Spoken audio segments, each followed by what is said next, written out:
Bismillahirrahmanirrahim. Assalamualaikum warahmatullahi wabarakatuh. Selamat pagi, salam sejahtera untuk kita semuanya. Om Swastiastu, Namo Buddhaya, salam kebajikan. Yang saya hormati Wakil Presiden Republik Indonesia, Bapak Profesor Kiai Haji Ma'ruf Amin, beserta Ibu Wuri Estu Ma'ruf Amin. Yang saya hormati Ketua, para Wakil Ketua, dan para anggota MPR Republik Indonesia. Yang saya hormati Ketua, para Wakil Ketua, dan para anggota DPR Republik Indonesia. Yang saya hormati Ketua, para Wakil Ketua, dan para anggota DPD Republik Indonesia. Yang saya hormati Ketua, para Wakil Ketua, dan para anggota lembaga-lembaga negara. Yang saya hormati Ibu Hajah Megawati Soekarno Putri, Presiden Republik Indonesia kelima. Yang saya hormati Bapak Susilo Bambang Yudhoyono, Presiden Republik Indonesia keenam yang hadir secara virtual. Yang saya hormati Bapak Tri Sutresno dan Bapak Amsahas. Yang saya hormati Bapak Muhammad Yusuf Kalla beserta Ibu Mufidah Yusuf Kalla. Yang saya hormati Bapak Budiono beserta Ibu Herawati Budiono. Yang saya hormati Ibu Hajah Sinta Nuriyah Abdurrahman Wahid. Yang saya hormati Yang Mulia para Duta Besar negara-negara sahabat dan para pimpinan perwakilan badan dan organisasi internasional. Yang saya hormati para Menteri Kabinet Kerja, serta Panglima TNI dan Kapolri. Yang saya hormati para ketua umum partai politik. Yang saya hormati hadirin, saudara-saudara sebangsa dan setanah air. Semestinya seluruh kursi di ruangan sidang ini terisi penuh, tanpa ada satu kursi pun yang kosong. Semestinya sejak 2 minggu yang lalu, berbagai lomba dan kerumunan penuh kegembiraan, karnaval-karnaval, perayaan peringatan Hari Kemerdekaan diadakan, menyelimuti suasana bulan kemerdekaan ke-75 tahun Indonesia merdeka. Namun, semua yang sudah kita rencanakan tersebut harus berubah total. Semua ini tidak boleh mengurangi rasa syukur kita dalam memperingati 75 tahun Indonesia merdeka. Saudara-saudara sebangsa dan setanah air, sebanyak 215 negara tanpa terkecuali sedang menghadapi masa sulit di tengah pandemi COVID-19. Dalam catatan WHO, sampai dengan tanggal 13 Agustus kemarin, terdapat lebih dari 20,4 juta kasus di seluruh dunia, dengan jumlah kematian di dunia sebanyak 744.000 jiwa. Semua negara, negara miskin, negara berkembang, termasuk negara maju, semuanya sedang mengalami kemunduran karena terpapar COVID. Krisis perekonomian dunia juga terparah dalam sejarah. Di kuartal pertama 2020, pertumbuhan ekonomi negara kita masih plus 2,97%. Tapi di kuartal kedua kita telah berada di minus 5,32%. Ekonomi negara-negara maju bahkan minus belasan persen sampai minus 17 sampai 20%. Kemunduran banyak negara-negara besar ini bisa menjadi peluang dan momentum bagi kita untuk mengejar ketertinggalan. Ibarat komputer, perekonomian semua negara saat ini sedang macet, sedang hang. Semua negara harus menjalani proses mati komputer sesaat. Harus melakukan restart, harus melakukan rebooting. Dan semua negara mempunyai kesempatan men-setting ulang semua sistemnya. Saya menyambut hangat seruan moral penuh kearifan dari para ulama, para pemuka agama, dan tokoh-tokoh budaya agar menjadikan momentum musibah pandemi ini sebagai sebuah kebangkitan baru. Sekali lagi, kebangkitan baru untuk melakukan sebuah lompatan besar. Inilah saatnya kita membenahi diri secara fundamental, melakukan transformasi besar, menjalankan strategi besar di bidang ekonomi, hukum, pemerintahan, sosial, kebudayaan, termasuk kesehatan dan pendidikan. Saatnya kita bajak momentum krisis ini untuk melakukan lompatan-lompatan besar. Pada usia ke-75 tahun ini, kita telah menjadi negara upper middle income country. Dan 25 tahun lagi, pada usia seabad Republik Indonesia, kita harus mencapai kemajuan yang besar.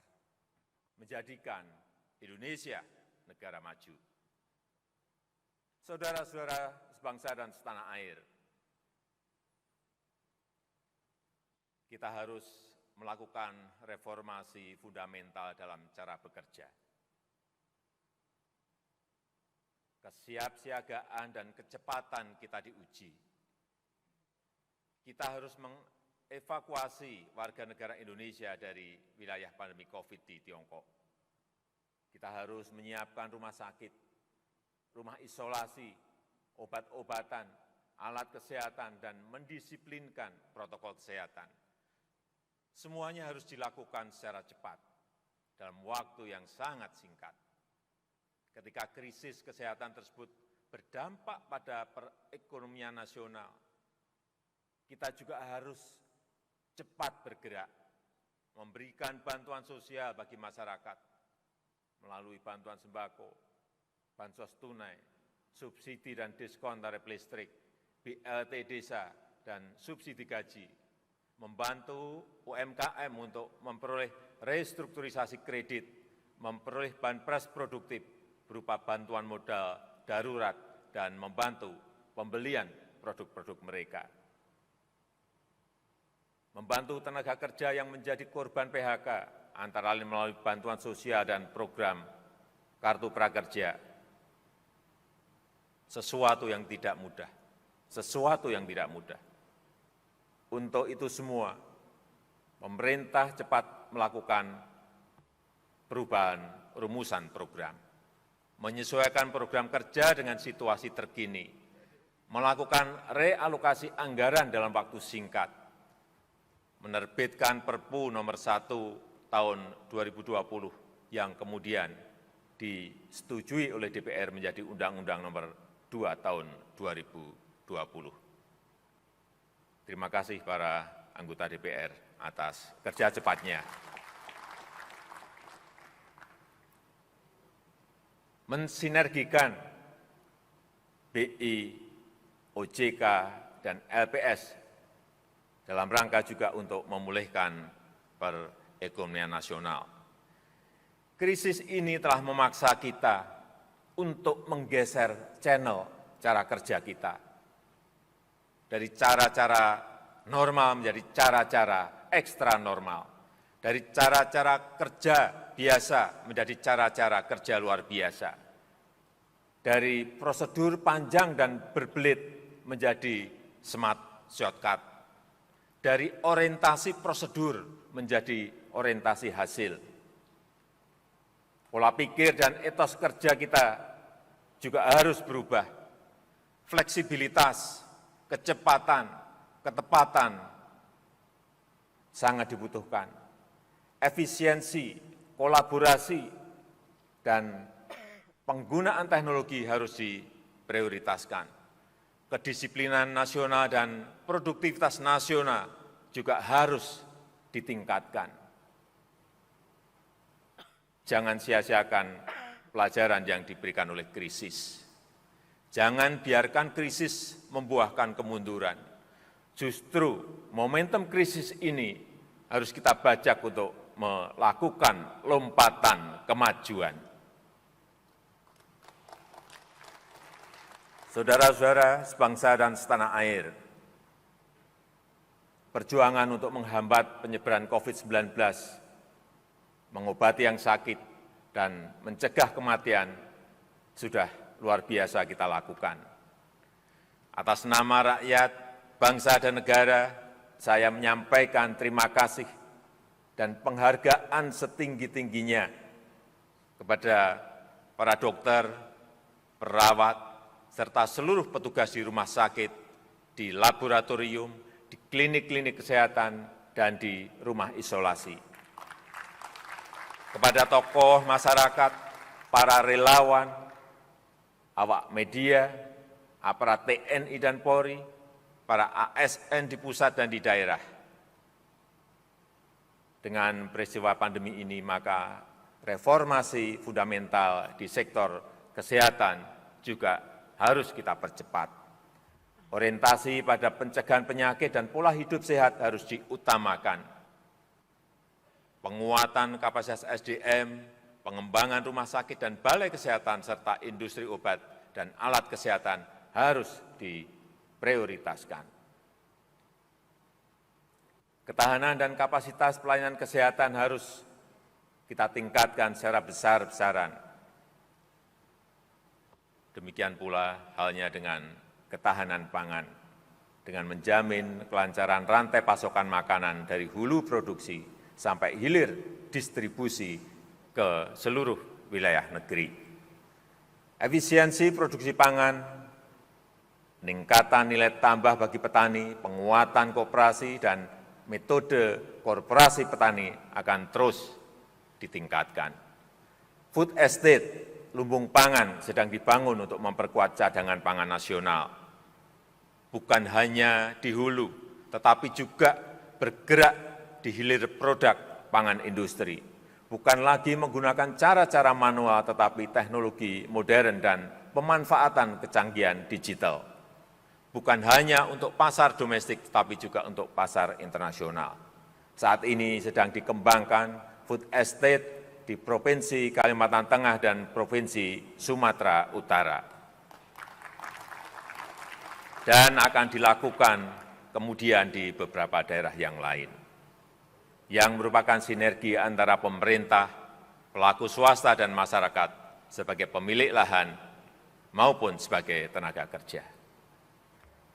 Saudara-saudara sebangsa dan setanah air, upaya besar juga telah dan sedang dilakukan dalam membangun kemandirian energi. Tahun 2019 kita sudah berhasil memproduksi dan menggunakan B20, dan tahun ini kita mulai dengan B30. Sehingga kita mampu menekan nilai impor minyak kita di tahun 2019. Pertamina bekerjasama dengan para peneliti telah berhasil menciptakan katalis untuk pembuatan D100, yaitu bahan bakar diesel yang 100% dibuat dari minyak kelapa sawit yang sedang uji produksi di 2 kilang minyak kita. Ini akan menyerap minimal 1 juta ton sawit produksi petani untuk kapasitas produksi 20.000 barel per hari. Hilirisasi bahan mentah yang lain juga terus dilakukan secara besar-besaran. Batu bara diolah untuk menjadi metanol dan gas. Beberapa kilang dibangun untuk mengolah minyak mentah menjadi minyak jadi dan sekaligus menjadi penggerak industri petrokimia yang memasok produk industri hilir bernilai tambah tinggi. Biji nikel telah bisa diolah menjadi ferronikel, stainless steel, slab, lembaran baja, dan dikembangkan menjadi bahan utama untuk baterai litium. Hal ini akan memperbaiki defisit transaksi berjalan kita, meningkatkan peluang kerja, dan mulai mengurangi dominasi energi fosil. Hal ini akan membuat posisi Indonesia menjadi sangat strategis dalam pengembangan baterai litium, mobil listrik dunia, dan produsen teknologi di masa depan. Prinsip yang sama juga kita gunakan dalam membangun kawasan industri lainnya, termasuk pembangunan super koridor ekonomi pantai utara Jawa, kawasan industri Batang, serta Subang Majalengka sedang dikembangkan dalam waktu singkat, dirancang untuk mampu mengundang investasi berkualitas yang bersinergi dengan UMKM kita, yang memberikan nilai tambah signifikan untuk perekonomian nasional, serta menyerap tenaga kerja dalam jumlah besar.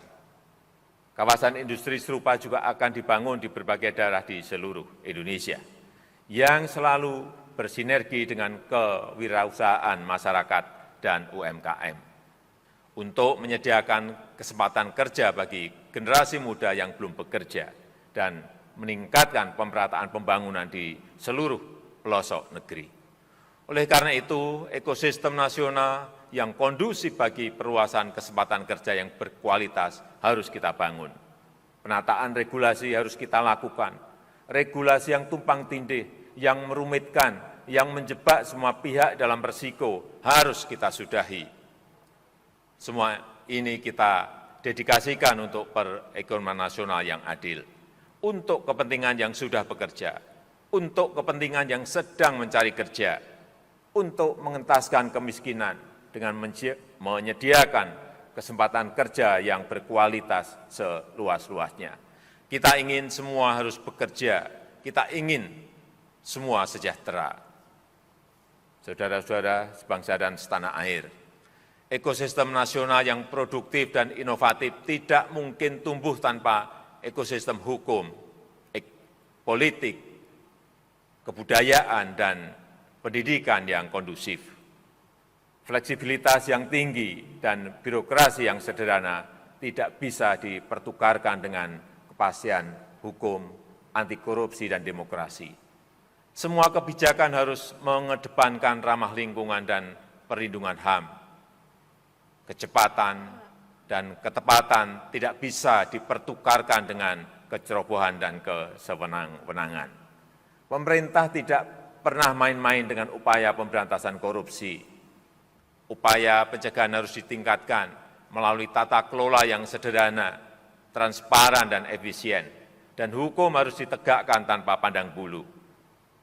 Penegakan nilai-nilai demokrasi juga tidak bisa ditawar. Demokrasi harus tetap berjalan dengan baik tanpa mengganggu kecepatan kerja dan kepastian hukum, serta budaya adiluhung bangsa Indonesia. Agenda Pilkada 2020 harus tetap berjalan dengan disiplin tinggi dalam menjalankan protokol kesehatan. Nilai-nilai luhur Pancasila, Negara Kesatuan Republik Indonesia, persatuan dan kesatuan nasional tidak bisa dipertukarkan dengan apapun juga. Kita tidak bisa memberikan ruang sedikit pun kepada siapapun yang menggoyahkannya. Sistem pendidikan nasional harus mengedepankan nilai-nilai ketuhanan yang berkarakter kuat dan berakhlak mulia serta unggul dalam inovasi dan teknologi. Saya ingin semua platform teknologi harus mendukung transformasi kemajuan bangsa.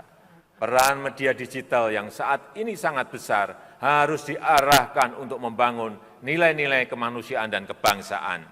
Semestinya perilaku media tidak dikendalikan untuk mendulang klik dan menumpuk jumlah like. Tapi seharusnya didorong untuk menumpuk kontribusi bagi kemanusiaan dan kepentingan bangsa. Ideologi dan nilai-nilai luhur bangsa tidak boleh dipertukarkan dengan kemajuan ekonomi. Bahkan kemajuan ekonomi jelas membutuhkan semangat kebangsaan yang kuat. Kita harus bangga terhadap produk Indonesia. Kita harus membeli produk dalam negeri. Kemajuan Indonesia harus berakar kuat pada ideologi Pancasila dan budaya bangsa. Saudara-saudara sebangsa dan setanah air, hadirin sekalian yang berbahagia, tujuan besar tersebut hanya bisa dicapai melalui kerjasama seluruh komponen bangsa dengan gotong royong, saling membantu, dan saling mengingatkan dalam kebaikan dan tujuan yang mulia. Demokrasi memang menjamin kebebasan, namun kebebasan yang menghargai hak orang lain. Jangan ada yang merasa paling benar sendiri dan yang lain dipersalahkan. Jangan ada yang merasa paling agamis sendiri. Jangan ada yang merasa paling Pancasilais sendiri. Semua yang merasa paling benar dan memaksakan kehendak, itu hal yang biasanya tidak benar.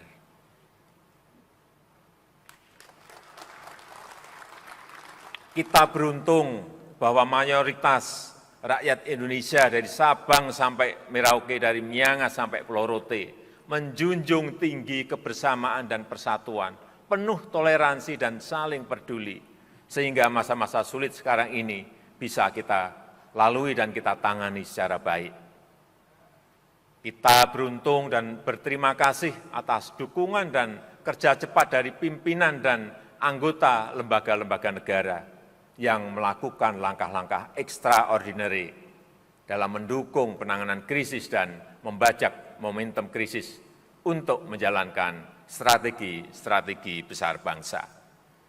MPR dengan cepat membuat payung program baru MPR Peduli COVID-19, serta terus melakukan sosialisasi dan aktualisasi Pancasila serta pengkajian sistem ketatanegaraan dan konstitusi kita. Dengan sangat cepat, sangat responsif, DPR langsung membahas dan kemudian menyetujui dan mengesahkan Perpu nomor 1 tahun 2020 menjadi undang-undang untuk memberikan payung hukum dalam mengatasi krisis kesehatan dan perekonomian. Perpu nomor 2 tahun 2020 menjadi undang-undang untuk melandasi penundaan pemungutan suara pemilihan kepala daerah. Agenda-agenda legislasi yang lain juga tetap berjalan efektif, antara lain pembahasan RUU Pertambangan Mineral dan Batu Bara, dan RUU Kebijakan Keuangan Negara dan Stabilitas Sistem Keuangan untuk penanganan pandemi COVID-19. Respon cepat juga dilakukan oleh DPD terhadap permasalahan mendesak yang dihadapi oleh daerah, mulai dari pemberdayaan ekonomi rakyat melalui BUMDes, peningkatan daya saing daerah, dan dukungan penerapan protokol kesehatan dengan menyiapkan 9 RUU usul inisiatif DPD dan beberapa agenda lain sesuai bidang tugas DPD.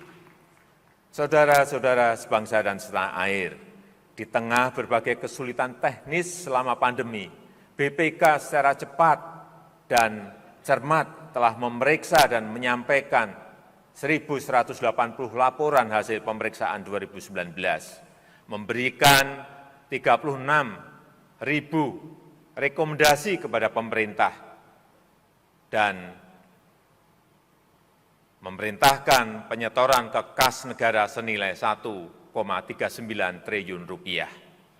Tugas internal yang berat tersebut tidak mengganggu agenda BPK untuk melanjutkan perannya sebagai pemeriksa eksternal pada badan-badan internasional, serta keanggotaannya pada Independent Audit Advisory Committee di bawah PBB.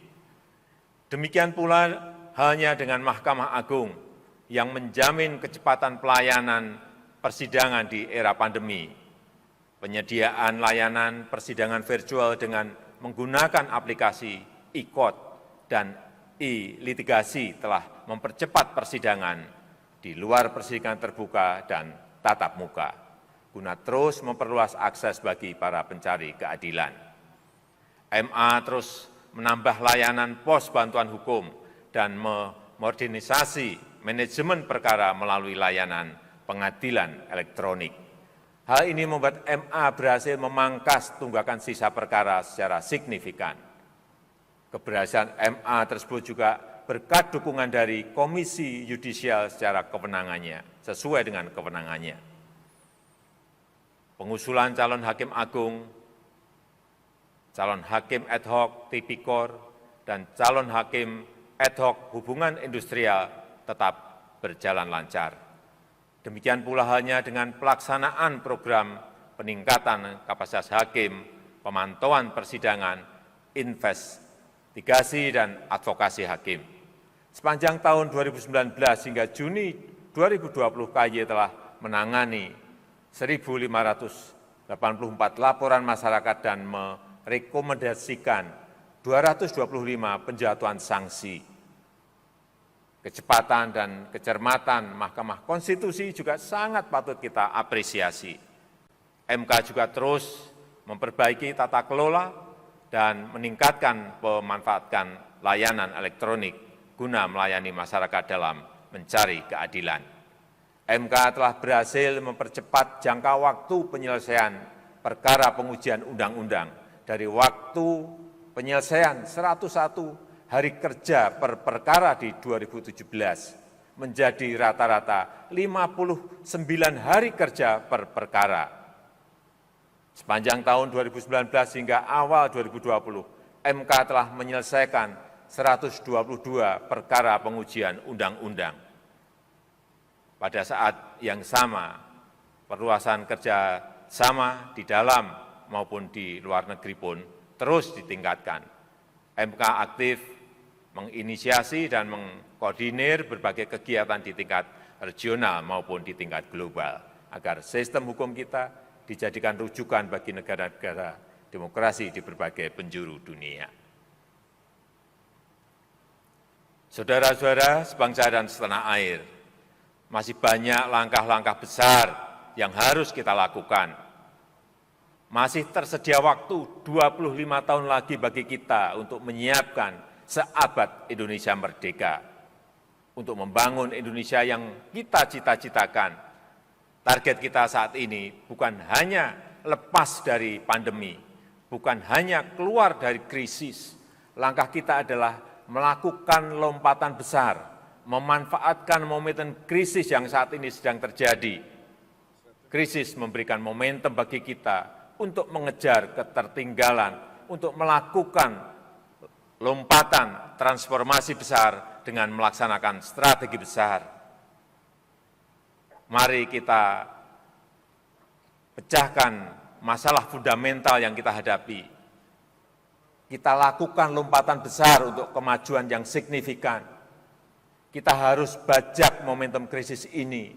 Kita harus serentak dan serempak memanfaatkan momentum ini, menjadikan Indonesia setara dengan negara-negara maju, menjadikan Indonesia maju yang kita cita-citakan. Dirgahayu Republik Indonesia, Dirgahayu Negeri Pancasila, merdeka! Terima kasih. Wassalamualaikum warahmatullahi wabarakatuh. Om Santi Santi Santi Om. Namo Buddhaya. Salam kebajikan.